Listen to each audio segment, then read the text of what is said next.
নাগর, ও নাগর। দিনটা ছিল 30শে ফাল্গুন, অর্থাৎ 15ই মার্চ 2026। পুরুলিয়ায় আমাদের দ্বিতীয় এবং শেষ সকাল। ভোরের আলো ফুটতে না ফুটতেই আমরা বেরিয়ে পড়েছিলাম মুরুগুমার ধারে সূর্যোদয় দেখা এবং পলাশের লোভে।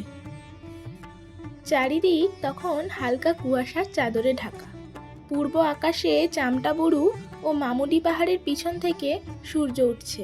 প্রথম সোনালি আলো পড়ে ড্যামের স্থির জলে। স্থানীয় জেলেরা ছোট ডিঙি নিয়ে মাছ ধরতে নেমেছিলেন। কুয়াশার মধ্যে নৌকাগুলো ভাসতে থাকে যেন ছবির মতন। ড্যামের পাড়ে টিলাগুলোতে পলাশ আর শিমুল ফুল ফুটে থাকে লাল আভায়। এই বছর পুরুলিয়ায় পলাশ কম হলেও প্রকৃতি আমাদের একেবারে নিরাশ করেনি। ভোরের নরম আলোয় লালচে কমলা পলাশগুলো আগুনের মতো জ্বলতে থাকে। ফাল্গুন চৈত্রের ভোরে হালকা ঠান্ডা হাওয়া দেয় আর দূরে জঙ্গল থেকে ভেসে আসে মিষ্টি মহুয়া ফুলের গন্ধ। বুঝিয়ে দিয়ে যায় বসন্ত সে তো সত্যিই ঋতুরাজ। চারিদিকে সম্পূর্ণ নিস্তব্ধতা, শুধু পাখির কলতান, ময়ূর ডাকছে দূরের পাহাড়ে, টিয়া পাখির ঝাঁক উড়ে যায় কখনো কখনো, আর জলের ধারে বক পানকৌড়ির পাখা ঝাপটানো। কবিগুরুর সেই বিখ্যাত গানের লাইন, রাঙা হাসি রাশি রাশি অশোকে পলাশে, যেন সত্যিই বারবার মনে পড়ে যাচ্ছিল মুরুগুমার সেই ভোরবেলায়। তবে স্থানীয়দের থেকে জানতে পারলাম এই বছর পুরুলিয়াতে প্রায় পলাশ ফোটেইনি। অন্য বছর এই রাস্তা জুড়ে প্রত্যেকটা গাছ লাল আভায় রঙিন হয়ে থাকে এবং তখনই হঠাৎ চামটাবুরু পাহাড়ের গা ঘেঁষে সূর্য ওঠে আর পুরো ড্যাম সোনালি হয়ে যায়। এটা মুরুগুমার সকালের সেরা মুহূর্ত। বসন্তের ভোরে মুরুগুমা ড্যাম মানেই কুয়াশা মাখা সোনালি জল, পলাশের আগুন আর পাহাড়ের নিস্তব্ধতা। পুরুলিয়ার সবচেয়ে শান্ত সূর্যোদয় হয় এখানেই। রাতে ঠান্ডায় জল থাকে একদম স্থির, ভোরের আলোয় আয়নার মতো চকচক করে। আকাশ আর পাহাড়ের প্রতিবিম্ব পড়ে, মনে হয় এখানে যেন দুটো আকাশ। বসন্তের ভোরে মুরুগুমা ড্যাম ধ্যানের মতো শান্ত। শহরের কোলাহল নেই, টুরিস্টের ভিড় নেই, শুধু আমি, পাহাড়, জল আর পাখি। জলের ধারে বসে মনে হচ্ছিল সময় থেমে গেছে। বসন্তের হাওয়া গায়ে লেগে সারাদিনের ক্লান্তি একেবারে ধুয়ে মুছে গেছে। তারপর মুরুগুমাতে আরও কিছুক্ষণ সময় কাটিয়ে মহুলবনির সেই চার পেয়ে বন্ধুর সাথে আমরা ফিরতে লাগলাম মহুলবনির দিকে। শুরু থেকে শেষ অবধি এই চার পেয়ে বন্ধু ছিল আমাদের সাথেই। তোর বাবা সামনে।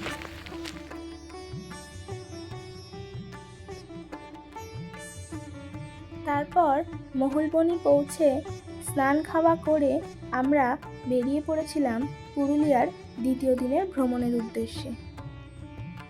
একটা প্রশ্ন যা আমায় বরাবর ভাবিয়েছে তা হলো, পুরুলিয়ার এই পাহাড়গুলোকে অযোধ্যা পাহাড় কেন বলা হয়, অর্থাৎ এর নামের ইতিহাস আমাকে ভাবিয়েছে বরাবর।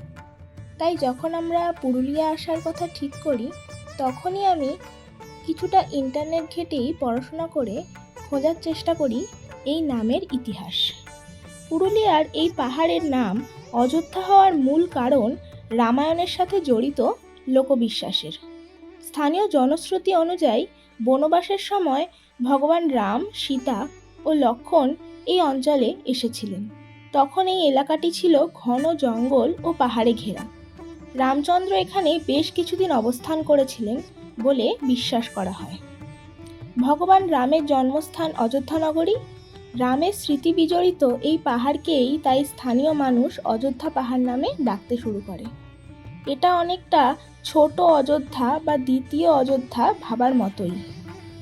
এছাড়াও রাম মন্দির, লক্ষ্মণ মন্দির, সীতার পাথরের ছাপ, এইসব এই কাহিনীগুলোকে আরও বেশি জোরালো করে। যদিও তেমন কোনো জোরালো তথ্য প্রমাণ নেই, তবে পুরুলিয়া অঞ্চল প্রাচীন দণ্ডকারণ্য বনের অংশ ছিল বলে মনে করা হয়। রামায়ণে বর্ণিত দণ্ডকারণ্য দিয়েই রাম দক্ষিণে গমন করেছিলেন। অযোধ্যা পাহাড় আসলে ছোটনাগপুর মালভূমির একটি অংশ। উচ্চতা প্রায় 855 মিটার। ব্রিটিশ আমলের আগে থেকেই স্থানীয় সাঁওতাল, ভূমিজ, কুর্মি জাতিরা একে অযোধ্যা পাহাড় বলেই চিনত। নানা রকম বইতে পড়া পুরুলিয়ার এই বর্ণনাকে যখন চোখের সামনে দেখছিলাম, তখন পুরুলিয়ার সৌন্দর্যে আরও বেশি করে মুগ্ধ হচ্ছিলাম প্রতিটা মুহূর্তে। বসন্তের পুরুলিয়া সত্যিই অসম্ভব সুন্দর। পলাশের সেরকম দেখা না পেলেও মহুয়া, কুসুম, শিমুলের শোভায় মুগ্ধ করেছিল আমাদের। শাল, পিয়াল আর তমাল গাছের ঘন জঙ্গলগুলোই এগিয়ে নিয়ে যাচ্ছিল আমাদের গন্তব্যের দিকে। অযোধ্যা পাহাড়ের এই নামকরণের আরও একটি মত আছে। কিছু বিশেষজ্ঞ বলেন অযোধ্যা শব্দটি এসেছে অযুদ্ধ থেকে, যার মানে যেখানে যুদ্ধ হয় না। এই শান্ত নির্জন পাহাড়ি এলাকা যুদ্ধবিগ্রহ থেকে দূরে ছিল, তাই এমন নাম। তবে এই মতটি কমই প্রচলিত। রাম সীতার বনবাসের স্মৃতি ও লোকবিশ্বাস থেকেই পুরুলিয়ার এই পাহাড়ের নাম হয়েছে অযোধ্যা পাহাড়। বাস্তবে উত্তরপ্রদেশের অযোধ্যার সাথে এর কোনো সরাসরি সম্পর্ক না থাকলেও এটা সম্পূর্ণ পৌরাণিক ও আঞ্চলিক বিশ্বাসের ভিত্তিতেই গড়ে ওঠা একটি নাম। বেশ কিছুটা পথ যাওয়ার পরে আমরা দাঁড়িয়ে পড়েছিলাম একটা মহুয়া গাছের নিচে এবং কুড়িয়েছিলাম অনেকটা মহুয়া ফল। এবং তারপরেই আমরা আবার এগোতে থাকি আমাদের সেই দিনের প্রথম গন্তব্য, অর্থাৎ দক্ষিণবঙ্গের সবচেয়ে উঁচু পাহাড় শৃঙ্গ চামটাবুরু পাহাড়ের দিকে। পুরুলিয়ার বাঘমুন্ডি ব্লকে অবস্থিত চামটাবুরু হলো অযোধ্যা পাহাড় শ্রেণীর সবচেয়ে উঁচু শৃঙ্গ, যা সমুদ্রপৃষ্ঠ থেকে প্রায় 699 মিটার উঁচু। চামটাবুরুকে অনেকেই পুরুলিয়ার ছাদও বলে থাকে। স্থানীয় আদিবাসী সাঁওতাল ও ভূমিজদের কাছে এই চামটাবুরুই হলো তাদের পবিত্র মারাংবুরু।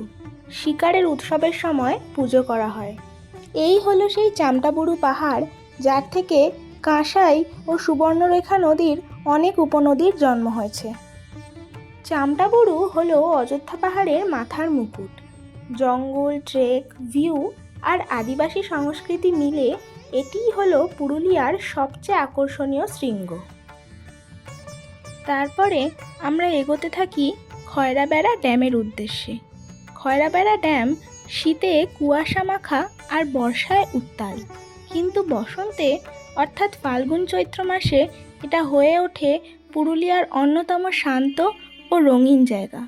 অযোধ্যা পাহাড়ের কোলে বাঘমুন্ডি থেকে 6 কিলোমিটার দূরে এই ড্যাম কাঁসাই নদীর শাখা খয়রাবেড়া নালার ওপরে তৈরি।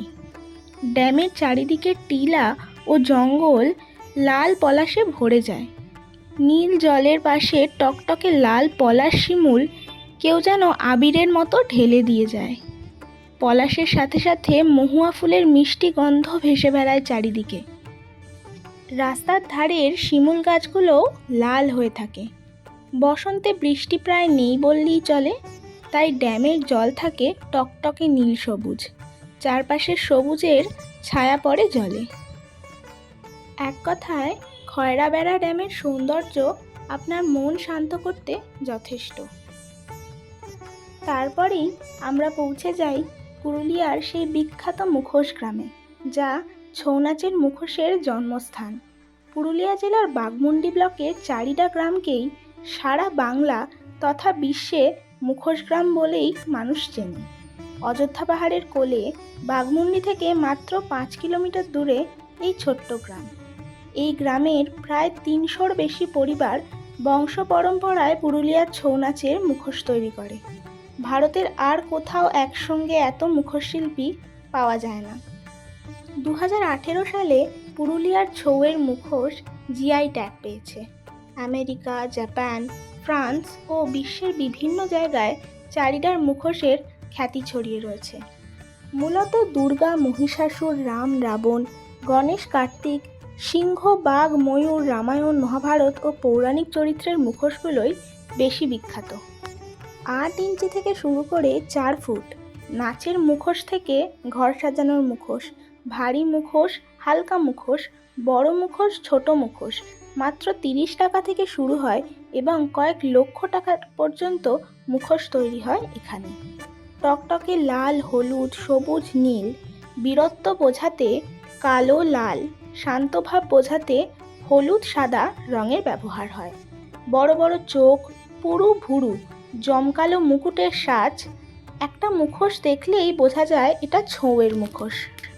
গ্রামে ঢুকলেই দেখা যায় প্রতিটা ঘরের বারান্দায় মুখোশ ঝুলছে। উঠোনে বসে শিল্পীরা কাজ করছেন। এই গ্রামের বহু শিল্পী পদ্মশ্রীও লাভ করেছেন ইতিমধ্যে। মুখোশ তৈরি হয় প্রায় 8 ধাপের হাতের কাজে। কোনো মেশিন নেই।